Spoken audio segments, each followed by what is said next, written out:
December 1944. The Ardennes Forest is a frozen hell of snow and fog. Through the mist, an American tank destroyer crew spots movement. It's a shape they know only from intelligence briefings. The German Tiger II. A 70-ton Predator, its frontal armour is said to be unbreakable. The American's 3-inch gun is considered nearly useless against it. The German behemoth is over a mile away, an impossible range. Still, the gunner takes aim. They have one chance. A single shell cuts through the winter air, a flash, and the legend is born. The invincible giant erupts in a ball of fire. It's one of the most celebrated long-range kills of the entire war. A story of David versus Goliath, passed down for decades as proof of American skill and courage against impossible odds. There is just one problem. When you search the declassified after-action reports and the daily combat journals of the units involved, the official record is silent. The incredible 2,000-yard shot, the single shell that supposedly took down a king tiger, is nowhere to be found. This is an investigation into that silence. We will follow the evidence, from veteran memoirs to German loss records and the cold physics of ballistics, to uncover what really happened in the Ardennes that day. The question isn't just whether they made the shot, it's how the chaos of battle forges a legend so powerful it can live forever, even when the official history refuses to tell it. To understand that silence in the archives, you must first understand the deafening noise of the crisis it was born from. It is mid-December 1944. For months, the American front line in the Ardennes Forest has been a ghost front, a quiet sector where green GIs are sent to get their first taste of Europe, and exhausted veterans are sent to recover. But on the morning of the 16th, the ghosts become real. 250,000 German soldiers and over 1,000 armoured vehicles smash through the thin American lines in a massive surprise offensive, codenamed Operation Wacht am Rhein, Watch on the Rhine. The shock is absolute. The American divisions holding the line are shattered, bypassed or encircled. Communications collapse. Units dissolve. Men who had never seen combat are now in a desperate, freezing retreat through unfamiliar forests, pursued by an enemy they were told was already defeated. Leading this assault, both physically and psychologically, is a new German weapon. A machine that seems more like a creature from a dark legend than a piece of military hardware. The Panzerkampfwagen Tiger Ausführung B, the Tiger II.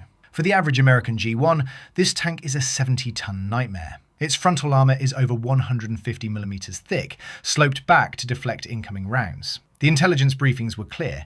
From the front, it is effectively immune to the standard American anti-tank weapons. Operated by elite SS panzer crews, the Tiger II is not just a tank, it is a tool of terror, designed to break the enemy's will to fight. The American answer to this threat is the M10 tank destroyer, but the M10 is a product of a different time. Conceived in 1942, its 3-inch gun was designed to defeat the German tanks of that era, the Panzer III and early Panzer IV. It was a potent weapon then.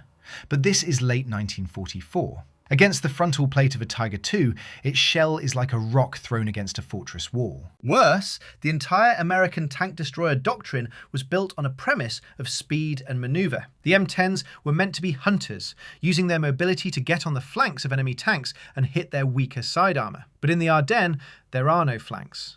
There are only narrow, snow-choked roads, deep ravines and dense forests. The battle is a series of brutal, head-on collisions. The M10 crews are forced into the one fight they were never supposed to pick, a frontal duel with a monster they cannot kill. The strategic plan has failed. The technology is outmatched. The doctrine is irrelevant. With the US Army on the verge of a catastrophic collapse, what could one gun crew in one tank destroyer possibly do to stop the avalanche? The answer arrives on December 19th, on a frozen road near the Belgian town of Stoumont. Here, the tip of the German spear, the elite SS Kampfgruppe Piper, slams into a hastily formed American defensive line. Men of the 30th Infantry Division and their attached 823rd Tank Destroyer Battalion are digging in, determined to hold. The German advance, so far seemingly unstoppable, has finally hit a solid wall of resistance. The battle for Stoumont is a brutal, close-quarters affair, but it is here, in the chaos of this desperate defence, that the kernel of the legend is formed. Decades after the war, a gunner from the 823rd Company C, Sergeant Arv Dahl, known to his friends as Larry, would recount the moment. From his M10's position, his crew spotted a German heavy tank moving on a distant ridge. They calculated the range. It was staggering, just under 2,000 yards, over a mile away. At that distance, hitting a moving target was a feat of mathematics and luck. Destroying it with their 3-inch gun was considered impossible. The crew faced a choice. They could fall back and seek a better position, as their training dictated, or they could take the 1-in-a-million shot. Dahl aimed the gun. He fired. And in that single, defiant act, a story was forged that would outlive the men who fought there. A story of an impossible shot that stopped a monster in its tracks. But a legend is one thing, ballistics are another. To investigate the story of the 2,000-yard shot, we must first go to the laws of physics. The weapon at the heart of this story is the American 3-inch gun M7, mounted in the M10 tank destroyer. It fired a 15-pound armour-piercing shell, the M62, at a muzzle velocity of about 2,600 feet per second. In 1942, this was a formidable weapon. But by late 1944, it was straining against the evolution of German armour. The target, a Tiger II, was a different class of opponent. Its upper frontal plate was 150mm of high-quality steel, sloped back at 50 degrees. This angle dramatically increased its effective thickness to over 200mm. Wartime ballistics tests conducted by the US Army are brutally clear. At point-blank range, the M7 gun could not reliably penetrate the Tiger II's front. Now, consider the distance in the legend. 2,000 yards, or 1.1 miles. Over that distance, a projectile's velocity decays significantly. The 3-inch shell bleeds energy with every foot it travels. By the time it reached the Tiger, its penetrating power would be a fraction of what it was at the muzzle. US firing tables confirm that at 2,000 yards, the M62 round would simply shatter or ricochet off the Tiger II's glacis plate. It would be a loud, terrifying impact, a sharp crack and a flash of sparks, but it would not be lethal. From the front, at that range, a kill was not a long shot.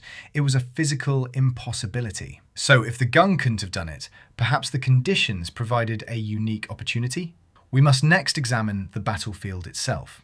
The date is December 19th. The location is the hilly, wooded terrain around Stoumont. Photographic evidence and written reports from the period describe the weather in the Ardennes as consistently poor. Mornings were defined by thick fog, mist, and low-hanging clouds that often lingered for hours.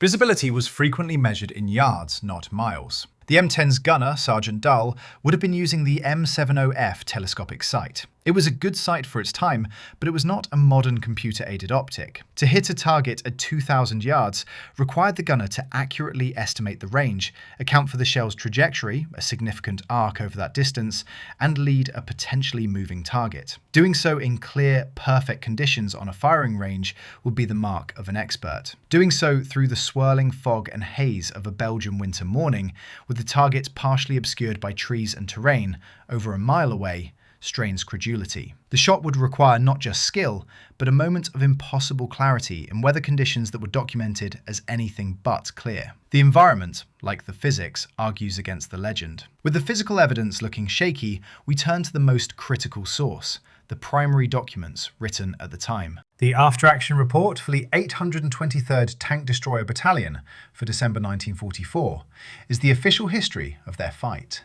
If a crew made such an incredible shot, this is where it would be recorded. The report does confirm that on December 19th, in the sector around Stoumont, the battalion was in a desperate day-long battle. It states they engaged and knocked out multiple enemy tanks.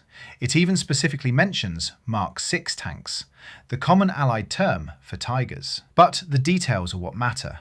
The report describes a chaotic, swirling engagement involving multiple M10s from different platoons, firing from various positions. It details close-range ambushes and collaborative kills, where several tank destroyers would fire on a single target until it was disabled. What is not in the report is any mention of a single, spectacular kill at 2,000 yards. There is no commendation for a specific gunner or crew for achieving an unprecedented feat of gunnery. In the dry, factual language of military reporting, an event this extraordinary would have been highlighted for its tactical significance.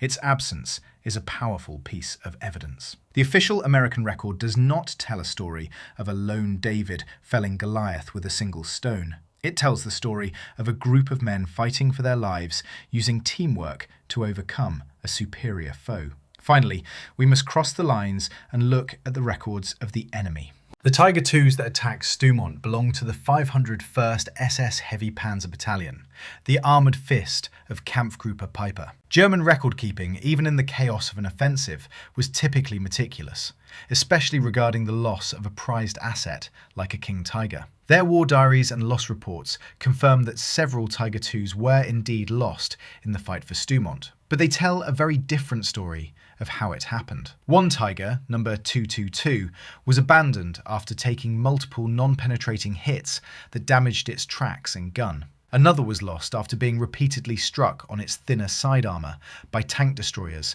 at much closer ranges. Others were immobilised by mines or simply abandoned by their crews when they ran out of fuel, a critical problem that plagued Peiper's entire advance. Nowhere in the German records is there any report of a Tiger II being catastrophically destroyed by a single long-range shot to its frontal armour. The loss of a 70-ton tank was a major event, and its cause would have been carefully analysed. The German accounts speak of a death by 1,000 cuts, a battle of attrition, mechanical failures, and logistical starvation. They do not speak of a silver bullet. The gun could not have made the shot. The conditions were almost certainly prohibitive. The American official report describes a different kind of battle, and the German loss records show no evidence of such an event. Every piece of contemporary evidence we examine chips away at the legend, leaving it hollow. So, was the entire thing a fabrication? But to dismiss R. Vidal's story as a simple lie is to miss the point entirely. This is where we must stop thinking like mythbusters and start thinking like historians. A veteran's memory, decades after the trauma of combat, is not a legal document. It is the human mind attempting to impose a simple, heroic narrative onto an experience that was terrifying, chaotic, and profoundly confusing. The reality of tank combat is not always a clean explosion. The phrase knocked out in an after-action report is often deliberately vague. A tank that takes a non-penetrating hit that shatters its optics, breaks its track, or forces the crew to abandon it is a mission kill. For the men on the ground, that tank is neutralised. It is out of the fight. It has been killed, even if it doesn't burn. This is the key. The legend of the 2,000-yard shot is likely not a lie, but a composite memory. It's the brain compressing a long, brutal engagement, multiple shots from multiple tank destroyers, a day of constant fear, into a single, perfect, cinematic moment. The pieces of evidence we have don't fit the legend. But what if they fit a different story, a truer, messier story? Using the terrain, the unit reports, the German losses, and the core of Dahl's memory, we can reconstruct what most likely happened on that foggy road near Stoumont. The scene is not an open field of honour, but a death trap. The road to Stoumont snakes through the hills, a perfect claustrophobic funnel. As the lead tanks of Kampfgruppe Peiper crawl forward through the lingering mist, they enter a kill zone meticulously prepared by the men of the 30th Infantry Division. Concealed in the snow-dusted tree line are the M10s of the 823rd, Arve Dahl's crew among them. They are not alone. Infantrymen with bazookas hug the frozen earth. Artillery observers whisper coordinates for guns already aimed at the road below. This is not a duel. It is a systematic execution. As a German heavy tank, perhaps a Tiger II, perhaps one of the more vulnerable Tiger Is also with the unit, lumbers around a sharp bend. The trap is sprung. The range is not 2,000 yards, it is a few hundred. At this distance, the physics of the battle change completely. The entire hillside erupts in a coordinated volley. Multiple 3-inch shells scream towards the target, not at its invincible front, but at the flank it exposes for just a few critical seconds while navigating the turn. There is a flash, a violent impact. Not the Hollywood explosion of legend, but the sickening, grinding crunch of a mission kill. A track is shattered, the suspension collapses. The 70-ton machine lurches, crippled, slewing sideways to become an immovable steel barrier, blocking the entire column behind it. The tank is out of the fight. This messy, collaborative and brutal ambush is the historical reality. This is how the tip of the German spear was actually broken. So why did the memory of this teamwork transform into the legend of a single, impossible shot? We are left then with the image from the very beginning. The lone gunner, the impossible shot, and the invincible giant erupting in fire. We now understand why this version of the story survived, while the reality of the messy, collaborative ambush faded. In the darkest days of the Battle of the Bulge, with the American army on the brink of catastrophic failure, a story of outgunned men achieving an impossible victory was more than a rumour. It was a weapon against fear. It was a powerful antidote to the despair felt by thousands of soldiers who believed they were facing an unstoppable force. The legend wasn't a lie. It was a memory forged in trauma and pride. The human mind, faced with the incomprehensible chaos of combat, simplifies. It condenses the terrifying collaborative effort of many men into one clean, heroic, and understandable act. The story of Arvidal's crew is not truly about the physics of a 2,000-yard shot. It is about how memory crafts a simple narrative to help us comprehend the incomprehensible. The search for that one perfect shot reveals a more complicated truth, that in the desperate calculus of war, a story doesn't have to be entirely factual to be necessary. Sometimes the most important weapon isn't the one that fires the shell, but the legend that forges the will to fire it.